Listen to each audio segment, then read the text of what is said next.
you were the talk of NFL football there for quite a long stretch as everybody kind of figured out and played this waiting game and speculated a ton. Yeah, I mean, in season's different than out of season. Once the season ended, like, I'm with my family, I'm out hunting, I'm just kind of away from the world. So sure, you could say phone's off, like you're not watching TV.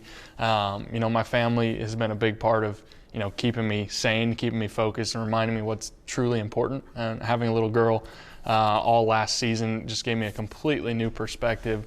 Obviously, my faith is number one in my life, so just remembering there's a bigger plan at play. There's a lot more to life than just football, and always just remembering those things. But yeah, God's blessed me with a tremendous wife, tremendous little girl, and tremendous supporting cast from friends and family that really kind of keep me focused and focused on the right things. I don't want to diminish it by using the word easy, but is it easier now to remember all those things with the family and with this other life that you've been able to create outside of football than it maybe was in your, 2017, 2018, those first few years? Absolutely. I mean, anybody that's had their own child, for starters, I mean, your perspective changes on life. You know, the reasons why you do what you do, why you go to work, why you play, all of those things. And so, yeah, it definitely gave me a new perspective.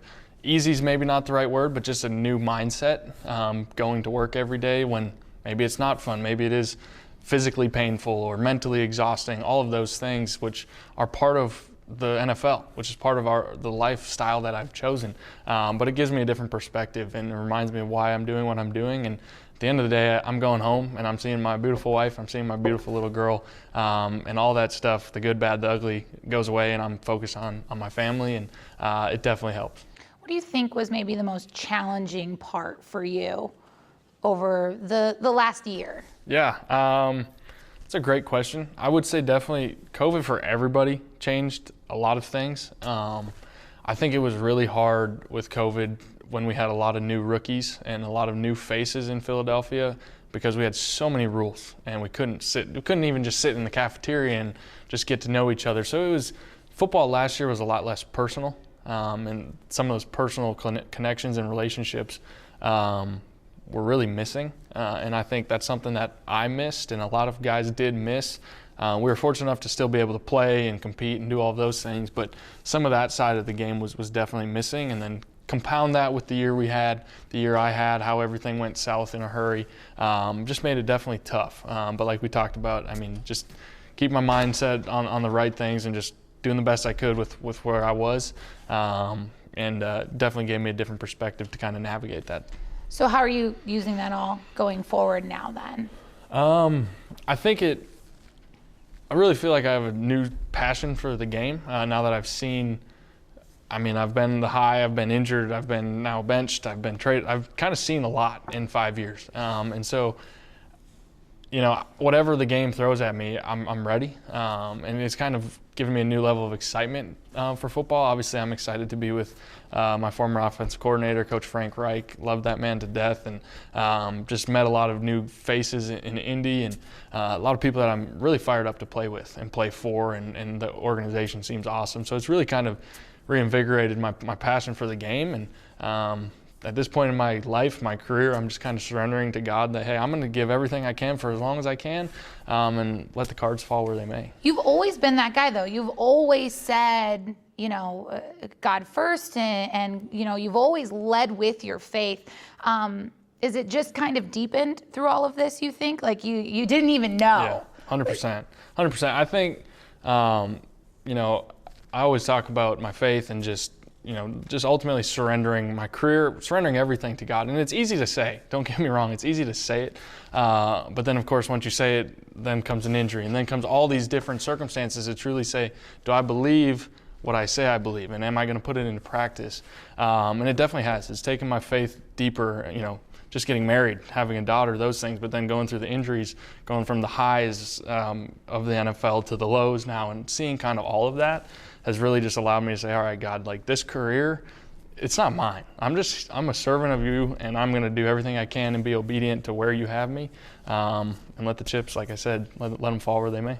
The mental health conversation has been embraced a little bit more through society over the last couple of years. Is it the same way in the NFL? Are people more accepting, more willing to talk about the craziness that you guys go through as professional athletes? Absolutely. I think you kind of hit it on the head. I mean, I think it's a little more, it's sad that it wasn't socially acceptable, but I think it's more understood because I think everyone can relate. And I think it's okay, and people are realizing that it's okay to not be okay and to talk about it.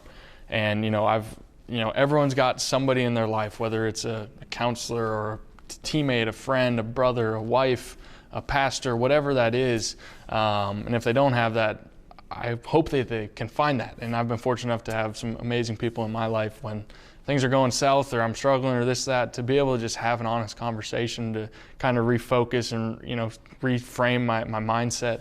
And I think that's so important for everybody, but especially in the NFL with all the pressures and all the things that get thrown at us, it's definitely been acceptable. And you see guys being honest and open and vulnerable, not all the time, but it's coming a little bit more normal and okay. And I think it's encouraging for a lot of people to see that, us big, strong football players can be vulnerable, can be real people that go through real stuff, and that it's okay to say, hey, I'm struggling.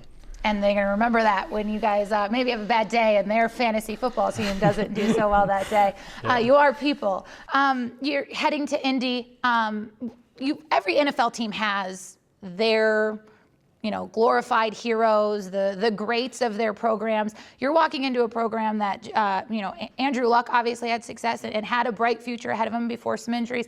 And then Peyton Manning. What's it like to walk into that building? I mean, you've been there. You had, obviously, you've played, but you had your combine there. But to be in that building. Yeah, it's exciting.